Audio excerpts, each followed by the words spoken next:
saw a lot of positive things happen, but there is no doubt it has been incredibly hard on the people of Louisiana in many, many respects, especially with the hurricanes that we experienced this year and Hurricane Ida, and in addition to what we saw in 2020, particularly Laura and Delta, and the other natural disasters, and of course it's all played out during an ongoing public health emergency, the COVID-19 pandemic.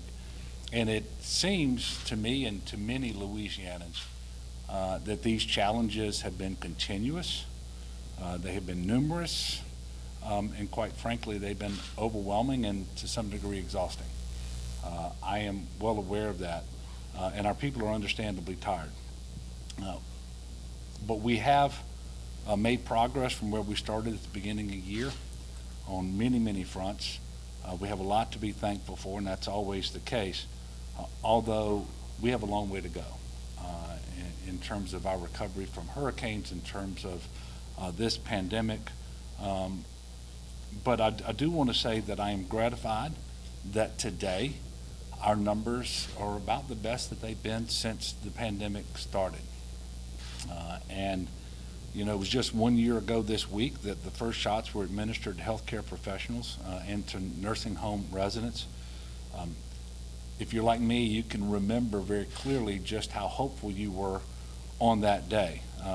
For me, I went down to Oxnard's in Jefferson Parish and watched Nurse Deborah Ford receive the first dose in Louisiana.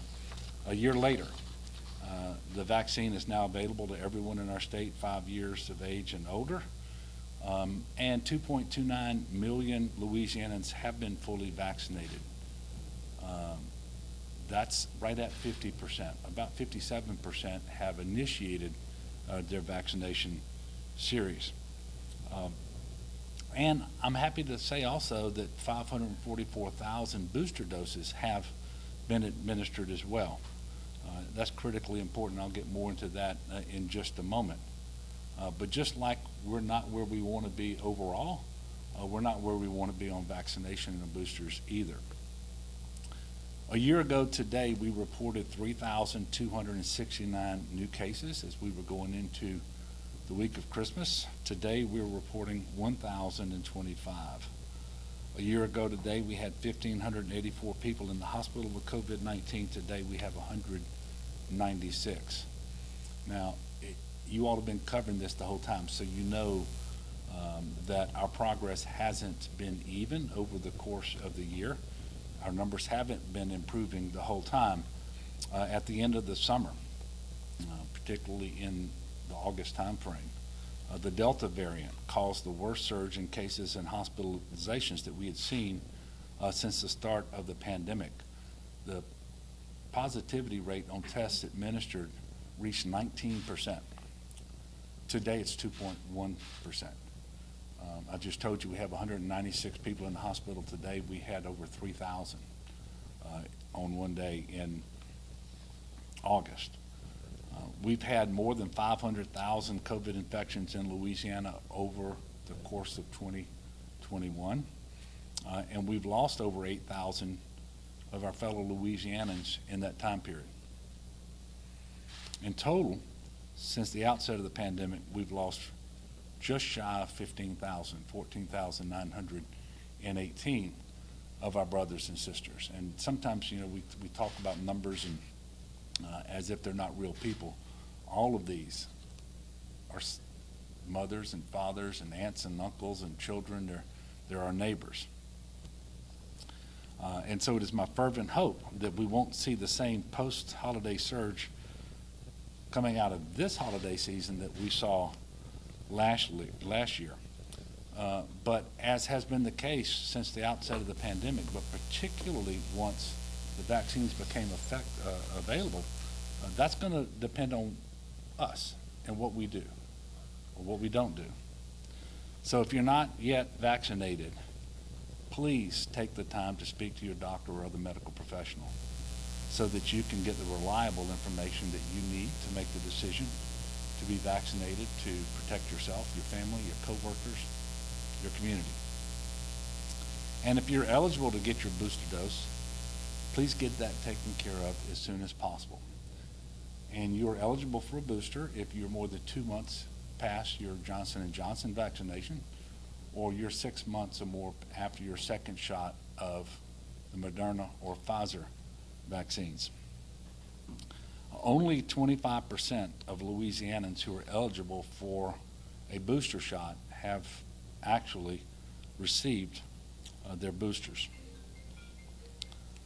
And it appears that getting vaccinated, taking the booster, are even more important right now based on the Omicron variant that is not just present elsewhere in the world, but is present here in Louisiana. It has been confirmed to be so. And all indications are it is the most contagious, most easily transmitted form of the virus that has appeared to date. So the added protection afforded by a booster is critically important. And it also appears, and by the way, we all acknowledge there's a lot more to learn about this variant, but it also appears the natural immunity that one gets from having had COVID caused by previous strains isn't particularly effective at protecting one from contracting COVID again because of the Omicron variant. But those people who are vaccinated and boosted have about the same level of protection and the results against this variant as they've had against previous variants of the virus. And that is because the third shot doesn't just get you back to where you were in terms of your immune response after the second shot. It's a multiple of 4 or 5 times the protection that's conferred upon your immune system than was the case after the second shot. And that booster is incredibly important. While we were in the middle of the 4th surge of COVID, as you all know, Louisiana was also struck by Hurricane Ida. The second year in a row that we've had a major record-breaking storm hit the state. And in fact, it tied with Hurricane Laura from 2020 as the strongest storm ever measured to make landfall in Louisiana. We know that housing, whether from Laura, Delta, or Ida, remains the greatest need in terms of our efforts to recover from the hurricanes. This is particularly true because we try to meet the housing needs of low to moderate income individuals who didn't have insurance available to be able to get back into safe and secure housing. It's very important for safety, quality of life, workforce needs, and so forth. Because of the non-congregant sheltering program that the state is running through GOSEP, in fact, this is the very first time FEMA has ever authorized a state to run this particular program. More than 2,500 trailers have been deployed to the hardest hit parishes with respect to Ida, where shelter options are limited. And this, again, is a FEMA approved but state run program. More than 5,000 survivors are sheltered. Obviously, we have a lot of work to do, and we're going to move as quickly as we can to get as many households sheltered as possible. There are an additional 3,800 households that are continue to be sheltered in hotels through the TSA program that's administered by FEMA, and there's over 11,500 individuals sheltering in that fashion. Last month, Lake Charles Mayor Nick Hunter and I announced an $11.3 million housing rehab program for Lake Charles residents affected by Hurricanes Laura and Delta or the May floods. And we're focused on using a large portion of the CDBG funding recently allocated to Louisiana for long-term recovery for unmet housing needs. But I do want to stress, again, we are well aware that it's not enough. And by the allocation, by the way, only pertains to the 2020 storms, not to 2021 Hurricane Ida. And we have every expectation additional appropriations will be made by Congress, that allocations will be made by HUD for Louisiana. And that should be the case for both 2020 and 2021. And this is the reason. We've documented over $1 billion worth of unmet housing need for 2020 alone. but the allocation to Louisiana was $594 million. So even if all of that was available for housing, it's insufficient by half. But the fact of the matter is 20% of that under the law has to be spent on mitigation measures and won't be available for housing. And then we've been asked by local governments to use the CDBG funding to help them meet their non-federal match obligations of 10% on the CDBG program itself and the 25% non-federal match obligation on the hazard mitigation grant program that's administered by FEMA. Those two things alone are more than $200 million. And so when you look at all of that, you know the $595 million is not enough. We're going to continue to work with the administration, with our congressional delegation, with all of Congress in order to increase that allocation. And whether it comes from the currently available appropriation or from an additional appropriation that should happen early next year, you know, we're going to be pursuing those additional dollars. We have already drafted an action plan that covers both Ida and the 2020 storms. We continue to refine it, but just to make sure we have a clear expectation, we think that the Housing and Urban Development will issue their Federal Register notice on, which basically puts forth the rules for how this housing program has to be administered. That will happen on about January the 15th. At that point in time, we will have to publish our state action plan, get some public input, and then submit it for approval. Once it's approved, then we will have a line of credit to actually start with these housing programs. But we have already drafted the action plan. We anticipate what will likely be in the Federal Register notice so that we won't waste any time in getting that submitted for approval so we can start the process. Obviously, I hope and pray that this coming year, in many ways, will be kinder to our state as it relates to the pandemic, but also to natural disasters.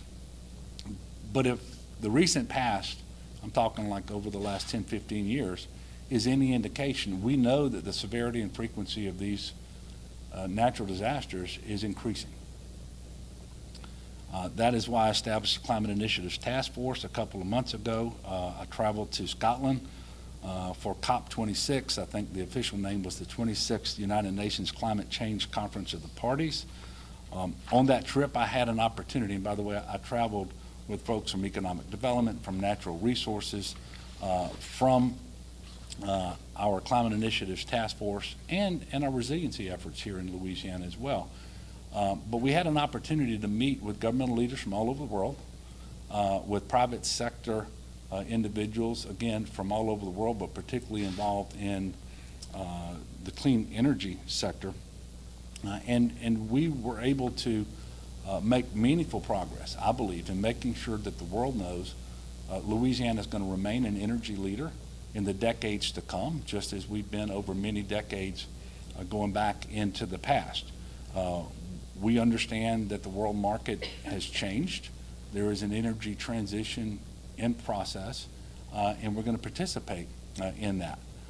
Just this year, we announced multiple new clean energy economic development projects representing more than $6.1 billion in new investments and more than 1,500 new direct and indirect jobs. One of those, the Air Products Blue Hydrogen facility in Ascension Parish, represents the largest carbon capture and sequestration project announced anywhere in the world. This gives you an indication of the advantage that Louisiana has over other states when it comes to clean energy. And we're going to take an all of the above approach with respect to clean energy. So we're going to pursue wind and solar, hydrogen, biomass, you name it, and then obviously carbon capture and sequestration will be critical for our success as well. Coastal protection and restoration is also a key part of our efforts to combat the effects of climate change. The simple fact of the matter is there isn't a state in the nation that's been more adversely affected by climate change than Louisiana. Not just because of the storms that I mentioned a while ago, but also because of sea level rise and the impact that that is having on our coasts. CPRA this year completed the restoration of 2.5 miles of shoreline and 301 acres of beach habitat on Trinity East Island in Terrebonne Parish. Significant progress was also made on upgrades to the Morganza to the Gulf Hurricane Protection System, which provides flood control to 1,900 square miles of Terrebonne and Lafourche parishes. The new permanent floodgate across Grand Bayou completed a 47-mile stretch of continuous hurricane protection and was named in honor of the late State Representative Reggie Vagala. Those are not the only investments we've made in the past year, but I will tell you that investments along the coast paid off in spades this year with Hurricane Ida taking a track not too dissimilar from that of Hurricane Katrina, and it was actually a stronger storm, but we did not have a single federal, state, or local levee that failed.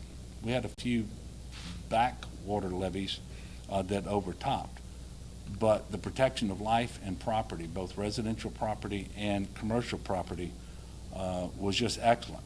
And we want to thank the people from all over the country who were generous enough to fund the $14 billion effort on the Hurricane Storm Damage Risk Reduction System in the greater New Orleans area.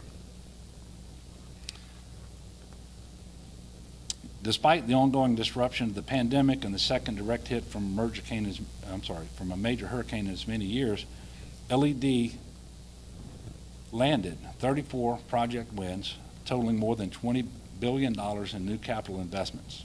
And these wins will result in over 4,900 new direct jobs, more than 10,000 new indirect jobs, and about 5,600 retained jobs. We're also making progress with our investments in infrastructure. In May of this year, DOTD celebrated the beginning of construction on the highly anticipated new I-10 College Drive exit in Baton Rouge. And in July, we announced the first segment of the multi-phased LA 3241 corridor project, which goes all the way back to the Times program, which was added to the Constitution, I think, in like 1988, which will construct a new 4-lane highway between LA 40 and LA 41 and LA 435 in St. Tammany Parish. One of the bright spots this year for us in Louisiana, and I think for the country as a whole, was the bipartisan passage of the Infrastructure Investment and Jobs Act. And it's going to be very helpful to Louisiana in many, many ways, and I'll just highlight a few of those. With respect to surface transportation infrastructure, over the next 5 years, Louisiana will receive $6 billion in funding. And that represents a net increase over those 5 years of right at $1 billion. So that's $200 million per year. And of course, we have a non-federal match obligation on those additional dollars that we're going to have to find too, of about $52 million a year. But this historic infrastructure legislation also allocated $65 billion for broadband expansion across the country.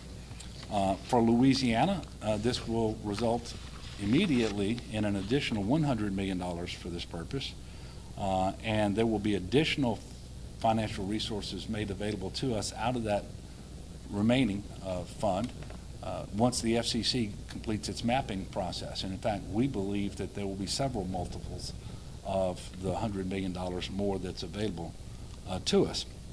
And of course, we had gotten a start on this effort before that bill was passed. And on November the 1st of this year, the Office of Broadband Development and Connectivity opened the first round of the Gumbo Grant Program application period. And I know we like Gumbo, but in this case, it stands for Granting Unserved Municipalities Broadband Opportunities. And we funded that with $177 million from the American Rescue Plan to provide competitive grants to internet service providers and electricity co-ops so that they've been awarded a $1.5 million grant by the U.S. Department of Justice to improve outcomes for young victims of human trafficking. That's the second time Louisiana has received this multi-year grant. In 2019, we were the only state to be elected. This year, we were one of just 2 states to receive the award. We added workplace accommodations for pregnant and postpartum workers. We protected voting rights and, in fact, expanded early voting period for presidential elections during a time when many states have seen partisan efforts to actually limit access to voting. And to top it all off, we passed a budget that makes significant investments in education at every level, provides support for families on Medicaid, those living with disabilities, foster families, and adoptive parents working with the Department of Children and Family Services, and promotes access to important services for the elderly. It invested in infrastructure, economic development, public safety, and our continued efforts to reform Louisiana's criminal justice system. And I want to thank the legislature for working with me to get all of this done. And it's a far cry from years past when we were at risk of losing critical services rather than investing in them. I'm also proud of the fact that by constitutional amendment, we actually passed a critical piece of tax reform, one that I've advocated for since 2016, to simplify our income tax systems for both individuals and for corporations, and to do it by lowering rates in exchange for getting rid of the FIT deduction, which almost no other state had. And what that allows us to do is be in better control of the revenue that we receive. It's not going to be subject to whether Congress raises or lower taxes, but it's revenue neutral, and it simplifies the tax system so that the nominal and effective tax rates are closer to the same. I believe it was critically important that we do that. I'm very happy that the legislature saw fit to pass that and put it before the voters, and that the voters passed it as well. And it's been clear to people for a long time. We have one of the lowest tax burdens in the country, state and local taxes combined, but they were unnecessarily complex. And so this simplification, I think, will go a long way to improving our business rankings and so forth, but it's going to be good for everyday citizens as well. So as you can see, even though 2021 was filled with all the challenges that we mentioned at the outset of this press conference and many, many more, there are also many accomplishments and things that we can certainly be proud of and things that we can be thankful for. There are a lot of unsung heroes out there, and they work day in and day out in our state. You see me up here, and quite often I'm telling you about what's happening across the state, but you don't see the thousands of workers, state workers, who've had to adjust to life during the pandemic like everybody else to keep our government services flowing to the people. They processed $2.5 million in disaster unemployment assistance after the hurricane this year, made sure that more than 323,000 Louisianans got the disaster SNAP after Hurricane Ida through a virtual process that was very important. It was faster, it was cheaper, but also they didn't have to come together during a pandemic, so it was safer.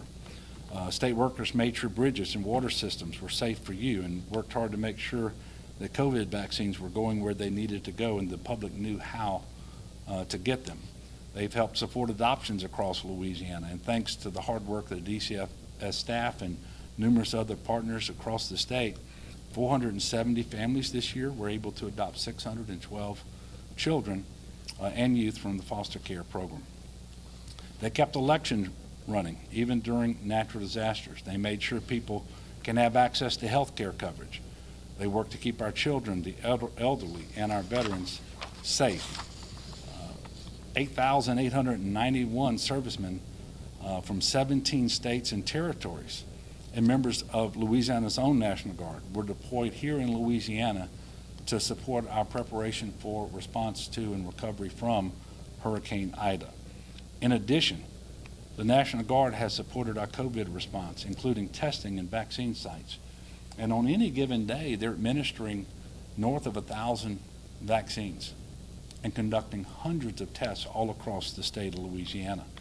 Thousands more National Guardsmen were deployed overseas for their national security missions this year, their warfighting missions, including the 256th Infantry Brigade of the Louisiana National Guard. So we want to make sure that we thank them as well. The State Fire Marshal's Office worked with the Guard, Wildlife and Fisheries, state and local partners to complete search and rescue missions following Hurricane Ida. So I just want to pause. And by the way, there were so many more things that I didn't mention, but I just want to pause and thank the state's workforce for what they do every single day, and maybe things that the public doesn't see, and maybe that some members of the public take for granted. But I want them to know that I don't take them for granted. I see their hard work, and I appreciate them very much. Also, a lot of unsung heroes in the private sector, especially as it relates to the hurricane recovery, everyday efforts to make sure that our economy is growing as vibrant as it can be. But those people who've dealt with the pandemic on the front lines, front-facing workers, teachers, paraprofessionals, and others in our education system, nurses and doctors, respiratory therapists, paramedics, EMTs, you name it, all true unsung heroes who have just worked tirelessly and under very, very difficult circumstances. In particular, in August, when we had 3,022 people in the hospital at one time because of COVID-19. I was asked the other day what song I would choose to sum up 2021 for me.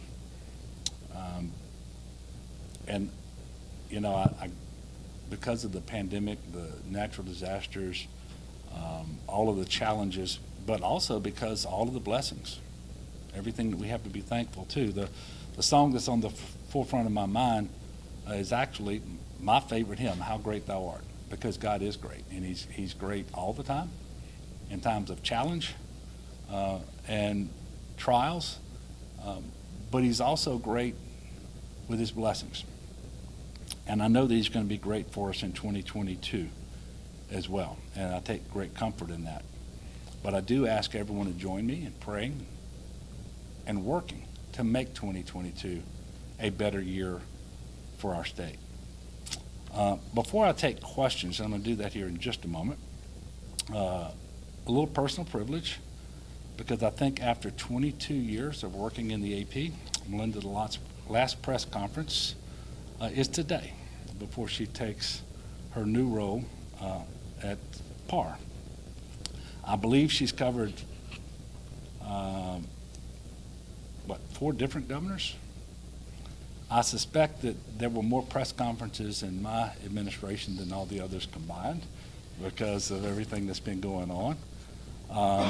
And we'll miss you on press row, but I believe PAR will benefit from your experience and from your knowledge about state government, and I look forward to working with you and PAR as you begin this new path. And so with that, if you have one, Melinda, and you always do, you get the first question. Thank you, Governor. I wanted to ask you about redistricting. Mm-hmm. Do you support maintaining 2 North Louisiana-based congressional districts, and or do you support creating a new majority-minority? Well, I don't know how that you can't do both of those things, I don't believe. And there are lots of different maps out there. We have a minority population, African-American population in Louisiana, 33%. We have 6 congressional districts. And so fairness, if it can be done, would be to have 2 out of the 6 congressional districts be minority districts.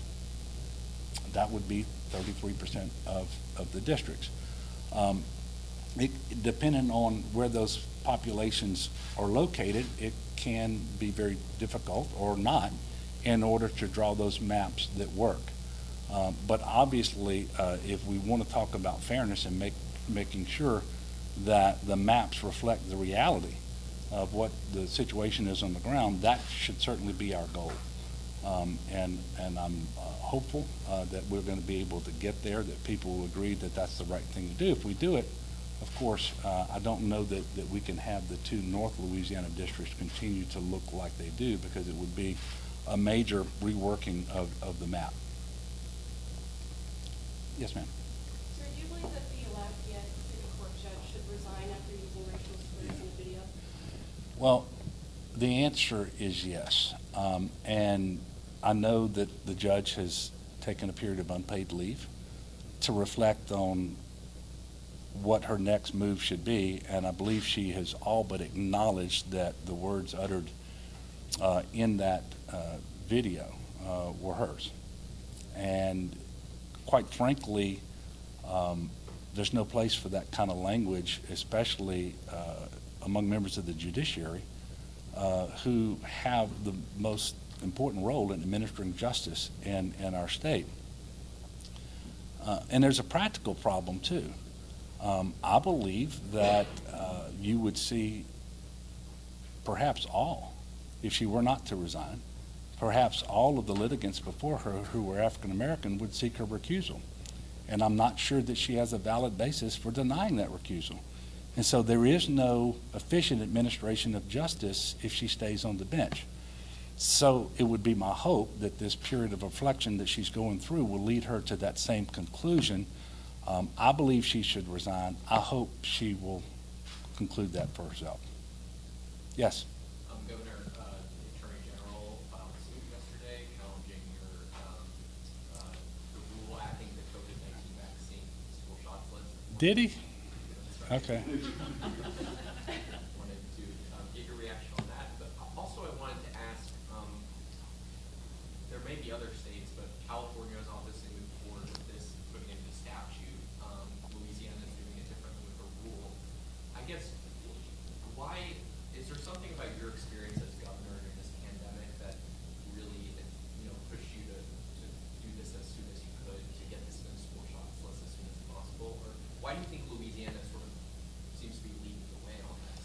I don't know the answer to the question because that would require me to know what other states have done and haven't done and what their rules are.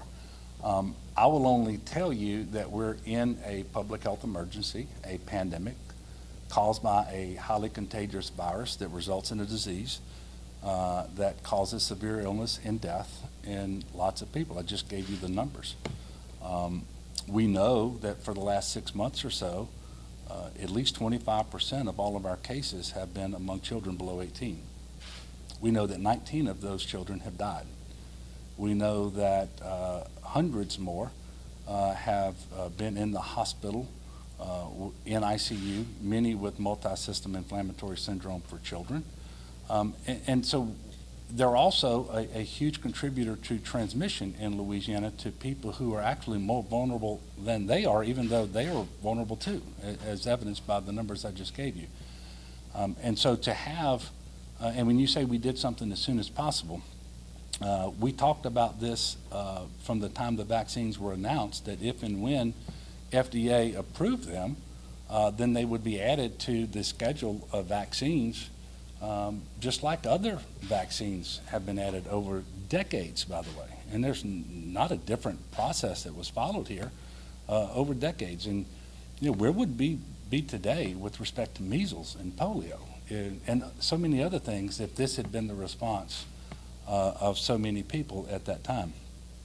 And then knowing in Louisiana, and I don't know what other states do in this regard, but knowing that even when we add the COVID vaccine to the schedule, which, by the way, the FDA has only given full licensure with respect to those individuals 16 and older. So that's the population we're talking about presently, although if the FDA were to give full approval to people younger than that, then it would apply.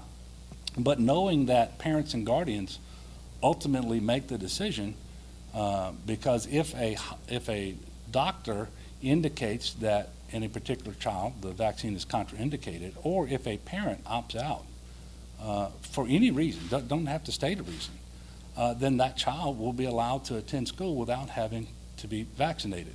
So knowing that the parents in ultimate control of this, it just makes it very easy for me to side with the FDA, the CDC, the Office of Public Health here in Louisiana, to believe in the science. And quite frankly, I find particularly unpersuasive the conspiracy theories that have been advanced and the things that are just based on absolute misinformation.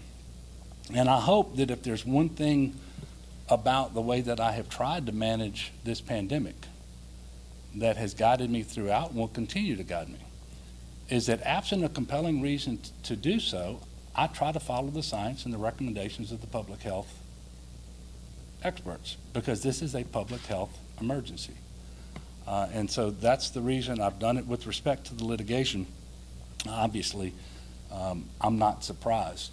I don't believe that the Attorney General has stated a valid reason for challenging the way the rule was promulgated or my role in that process. And we're gonna let the courts sort it out. But I fully expect that at the end of the day, the Administrative Procedures Act will be upheld. My role in this rule promulgation will be as well. And then I'll conclude my response to the question by just saying how great it would be if the people who have spent so much time, effort, and energy trying to undermine confidence in the public in vaccines, how great it would have been had they put forth that same time, effort, and energy into promoting the vaccinations. You know, we'd be much further along. And by the way, it is not too late. We have a new year coming up shortly. For Louisianans who have yet to be vaccinated, I'm going to ask you to consider making a New Year's resolution that you actually keep, where you get vaccinated. By the way, you don't have to wait till January the 1st. You can do it anytime between now and then. And if you have been vaccinated, please get boosted. It is really important, especially with this Omicron variant out there and the experience that other countries are having trying to manage it. So take a look at what's really happening in the world.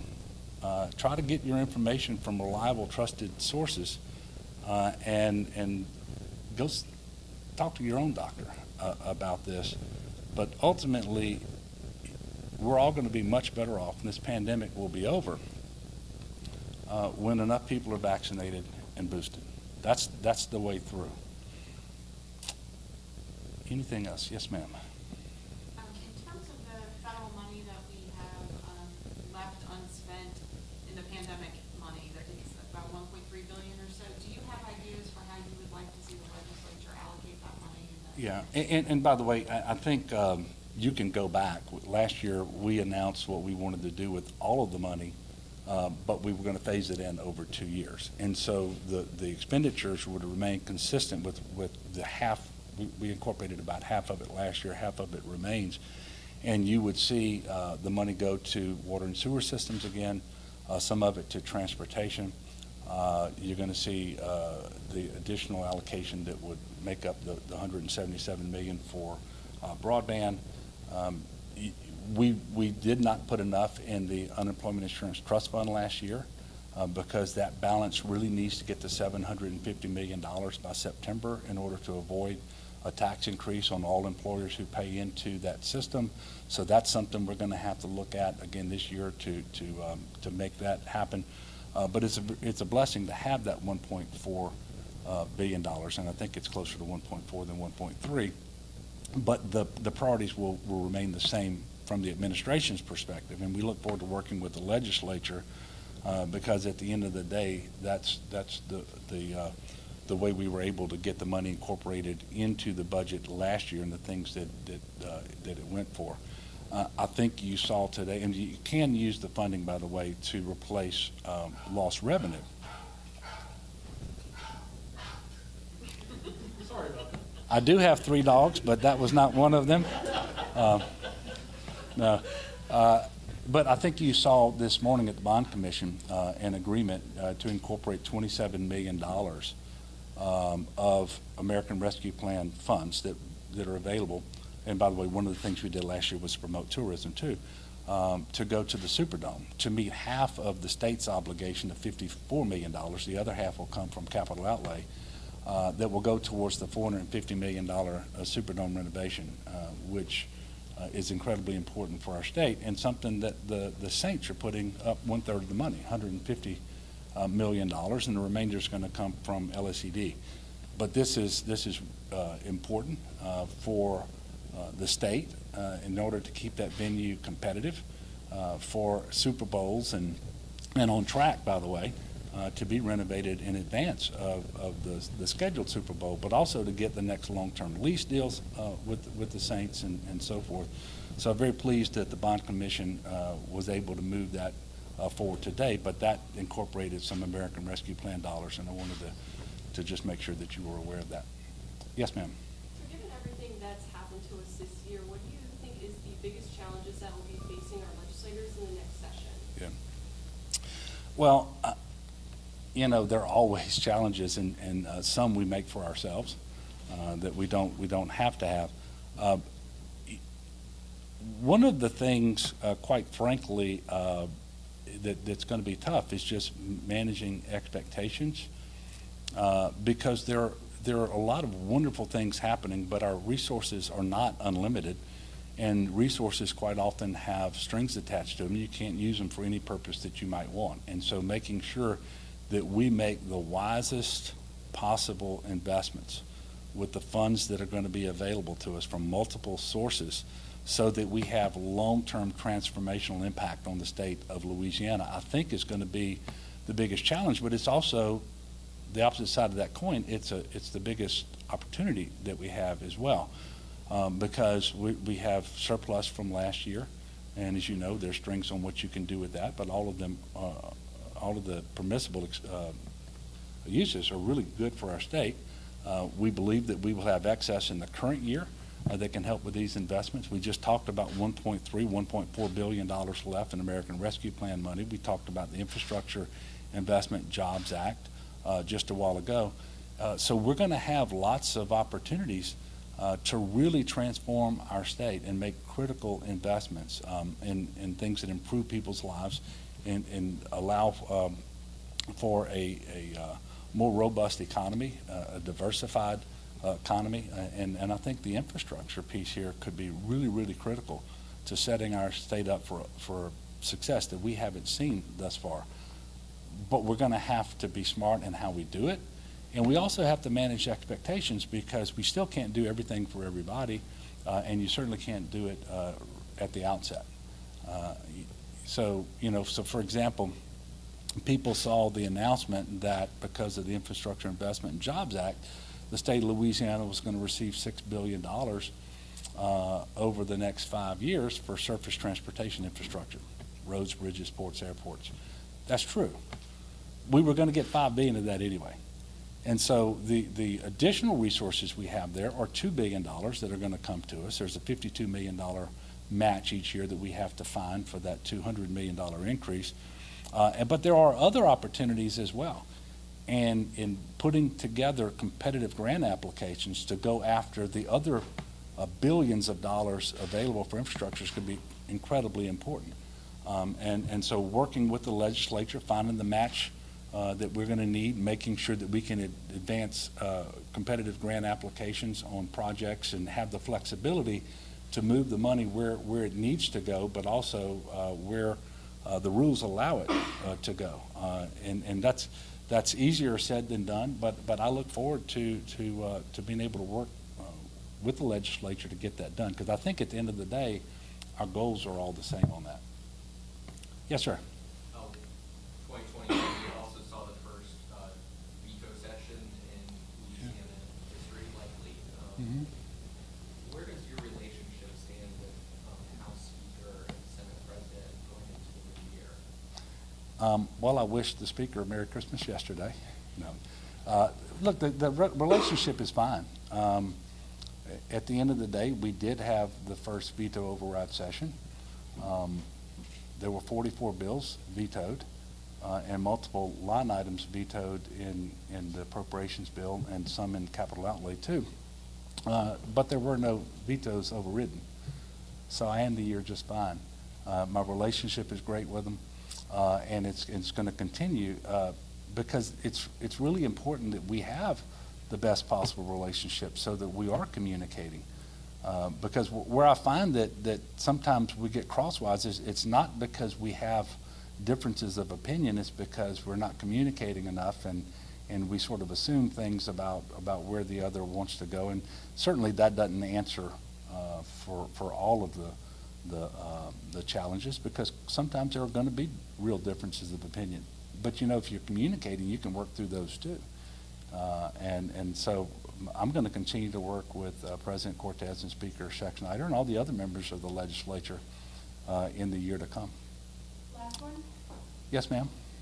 Governor, have you been watching the Senate Committee on State Police Oversight hearings, and what's your reaction to that committee's work and what you've heard so far? Yeah, well, first of all, the committee plays an important role, one that I support in terms of oversight. The answer is I am able to watch it sometimes I'm not, but when I don't watch it live, I either go back and watch it or I get a report and I talk to members of the committee themselves. And I will tell you at the outset that I have complete confidence in our current superintendent. I think Lamar has come in and done an admirable job under very difficult circumstances. He looked at the situation across state police, and he's already made a number of changes in his command group, in the command of various troops, trooper assignments, but perhaps more importantly in policies and procedures that have been put into place, because we all have the same goal of having a very professional law enforcement agency in the state police. And I also want to say at the outset that the absolute overwhelming majority of troopers do a great job day in and day out. But there are some people, and we see this not just in Louisiana but around the country, who should never wear the badge. And if in fact they are allowed to wear the badge and it's discovered that they are not conducting themselves the way we want them to in terms of their professionalism, in terms of whether they're going to be law-abiding themselves and potentially commit crimes when they apprehend individuals, we've got to do everything we can to separate them from state police as early as possible in that process. And so I believe those are the same goals that the Oversight Committee has. I support those goals. Obviously, as a committee, sometimes they want information that just isn't going to be forthcoming while you have multiple investigations going on into for example, the Green Matter coming out of the Monroe area, where you have a district attorney with an active investigation, you have the U.S. Department of Justice with an active investigation.